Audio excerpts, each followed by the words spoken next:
And Taiwan bumping up military drills today following days of Chinese missiles firing into Taiwan's sea and airspace. Taiwan saying China is using recent visits by U.S. Congress members, including House Speaker Nancy Pelosi, as a pretext for escalation and intimidating Taiwan into accepting what it calls its terms of peaceful reunification. So joining us now, retired Major General William Enyart. Sir, thank you for being with us. What do you think of China's latest warning?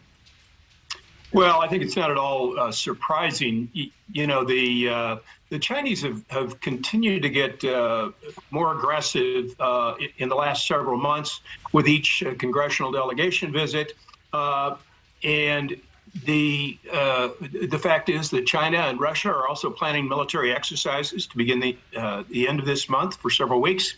And Russia is saying that they've got plenty of forces to take part in those exercises in spite of the ongoing war in Ukraine. We'll have to wait and see whether, in fact, they do. I predicted back in my podcast back in February that both China and North Korea would become more aggressive with the Russian invasion of Ukraine because they believed that the U.S. would be too involved in Europe to really respond. Well, General, that's exactly what I wanted to ask you about next. North Korea, you know, they're launching more missiles today. Is that country posing an increased threat to the U.S.? Well, again, this is not at all surprising. The North Korea tests missiles or fires off a nuclear weapon every time they want to make a point. And the U.S. and South Korea are getting ready to hold military exercises for the first time since those exercises were canceled back during the Trump administration. So they want to make a point of their displeasure. And so they're firing off a couple of cruise missiles just to let us know that they're not happy.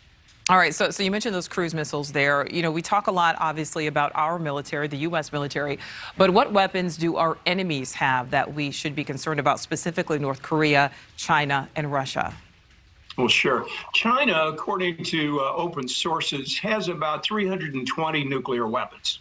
They have about 50 to 75 intercontinental missiles, that is, missiles that can reach the United States, and they have 2 aircraft carriers.